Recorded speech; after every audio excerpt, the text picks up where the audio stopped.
yang membantu para satria-satria pinilih ini yang membantu. Dan nanti ada seorang pandita yang sifatnya memberikan pembangunan, penentraman kembali. Kan nanti kan gejolak dunia ini carut marut ya kan. Nah, akhirnya bagian yang membangun gitu mas, yang dibangun oleh para satria-satria pinilih tadi. Nah ini kata teman, ini yang manditani dari semua.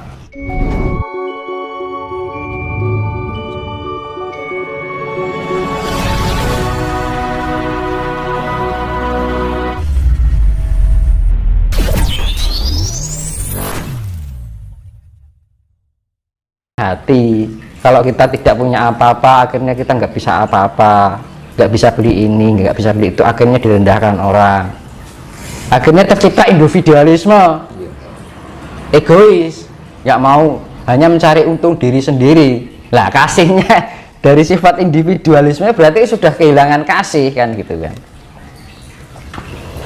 Nah kan, terus konsumerisme, akhirnya apa? Orang dengan meningkatkan taraf hidup itu dengan memiliki mobil mewah, kita bisa melakukan pembelian ini pembelian itu karena pengaruh dampak itu tadi. Ya pengaruh, makanya kan dulu saya pernah bilang kehancuran dunia itu ya dari imperialisme, kapitalisme, hedonisme, konsumerisme, ya kan, individualisme. Ya sudah, itu bukan dari budaya kita dan negara kita sudah ketergantungan dengan itu. Nah ya, ya akhirnya itu. Nah, jalan satu-satunya adalah kembali pada kemurnian. Ya akhirnya apa ya, dampaknya kita akan merasa asing dari diantara itu. Ya nggak masalah, gitu kan. Lah kan kayak Pandawa di Hastina aja merasa asing. Betul. Iya kan. Kurawa yang menduduki Hastina kan sudah digambarkan di pewayangan. Pandawa seharusnya memiliki yang berhak memiliki kerajaan tahta Hastinapura, itu merasa asing di tempatnya sendiri. Yang menguasai adalah para Kurawa. Tapi pada akhirnya setelah Bharatayuddha berjalan, Pandawa yang menduduki, Kurawa habis. Awalnya dienak dimanis-manis kan habis manis, sepah dibuang. Itu wayang itu sudah menggambarkan itu, dan itu akan terjadi ini. Manakala kita mempunyai jiwa-jiwa seperti Pandawa, nanti akan dimuliakan. Diinjak-injak nggak masalah, ditindas nggak masalah, dianggap edan ora apa-apa. Zaman sekarang kan gini, orang yang waras dianggap gila. Betul. Yang gila merasa benar, merasa waras. Bolak-balik zaman itu seperti itu. Saya ulangi lagi, zaman sekarang itu yang waras dianggap gila, yang gila mengaku dirinya waras. Itu yang dibilang awal-awal zaman seperti itu. Dan ini sudah merajalela. Itu. Lanjut Mas. Iya. Kapan Mas Satrio Piningit akan muncul yang katanya akan memakmurkan negeri ini karena rakyat sudah sangat menderita? Nah itu tadi kan, kan di dalam pewayangan. Saya pedomannya di pewayangan mas, karena wayang itu pakem. Itu pakem tapi ya dilupakan itu. Wayang itu sebenarnya pakem yang istilahnya itu penggambaran yang akan terjadi. Nah, makanya di dalam akhir zaman itu ada yang menerima Wahyu Cokroningrat. Saya ulangi lagi ya. Wahyu Cokroningrat, cokro itu adalah putaran roda dunia atau waktu. Ningrat itu sifatnya pemeliharaan. Saya kembalikan ke pemeliharaan itu tadi ya.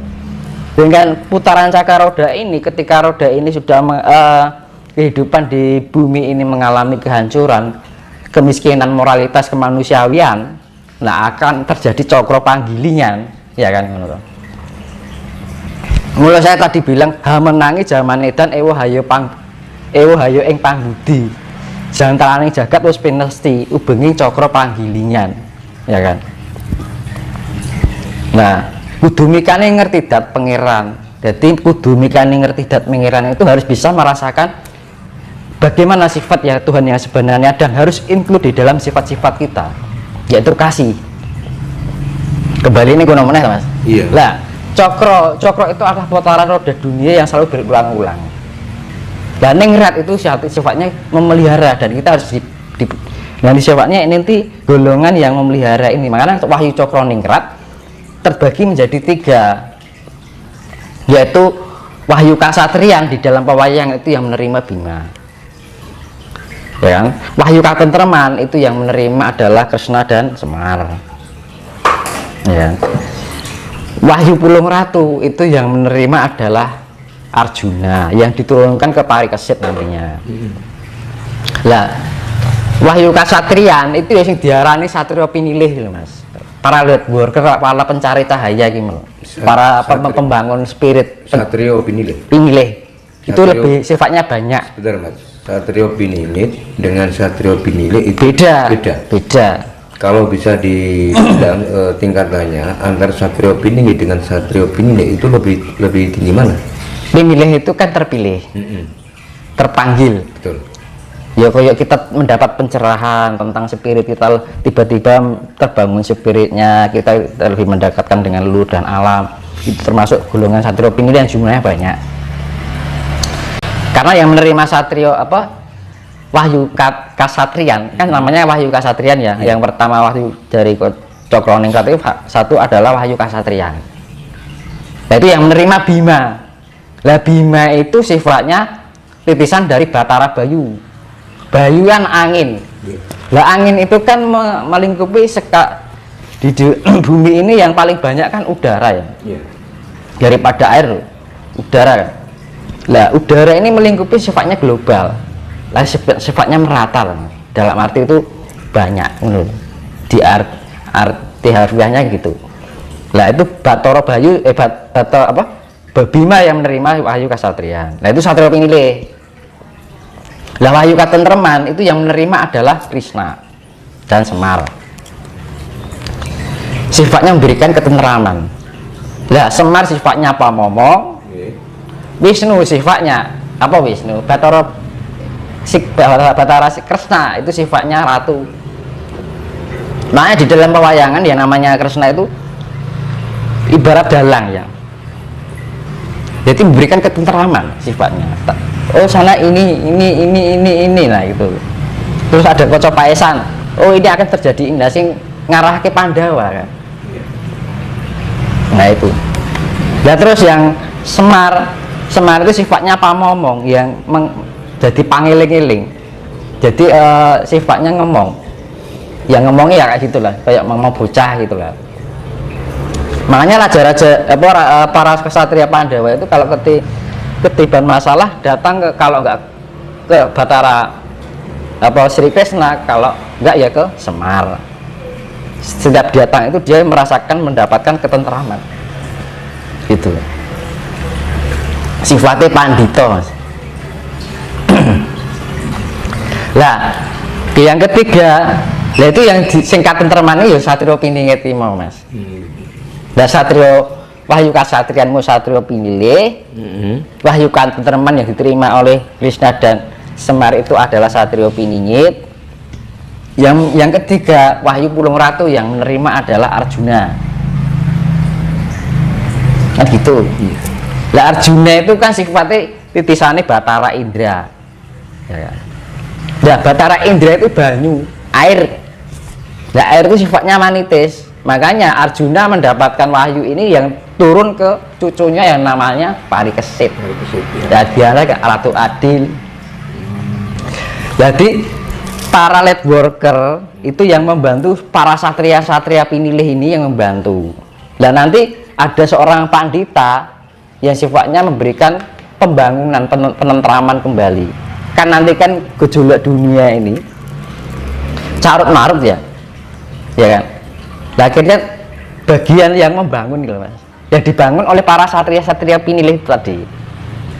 Nah ini katentreman ini yang manditani dari semua memimpin lah jalannya, memimpin para pinilih ini. Dan nanti akan betul terus nanti lah, akan kan zaman kerajaan itu kan turun temurun. Misalnya jalan Raden Wijaya ke Jayanegara atau Tribuana Tunggadewi kayak gitu, Tribuana Tunggadewi turun ke Hayam Wuruk. Nah itu mengalir dari Uyuh gitu Mas. Nah wong Jawa ngarani uyuhe kan ngono. Lah Arjuna kan sifatnya air, menurun pada uyuhe iki mau air kencingnya dari barat ngono lho Mas. Banyu kan sifatnya mengalir toh, turunan toh Mas. Nah makanya disimbolkan Arjuna yang sifatnya air Batara Indra. Nah Ratu Adil itu anaknya dari yang berperan sebagai Satrio Piningit. Nah itu terjadi setelah ketika menerima kehancuran ini, Satrio Piningit dibantu para Satrio Pinilih. Nah sudah tertata kembali, baru tercipta Gemah Ripa Lojinawi, ya kan? Ya namanya arep bangun omah kan mesti dibruke sik to Mas. Gak mungkin langsung jadi omah kan, pasti dibetulin dulu, ditata dulu. Nah sing nata iki Satrio Piningit dibantu oleh para Satrio Light Worker, Satrio Pinilih itu tadi. Nah sudah tercipta, terbangun, baru bisa ditempati, yang diarti Wahyu Pulung Ratu itu tadi yang terciptanya kehidupan yang penuh dengan Gemah Ripa Lojinawi Tototon Tremkerto Raharjo. Lah akhirnya di saat itu kondisi yang sudah adil dipimpin oleh Ratu Adil.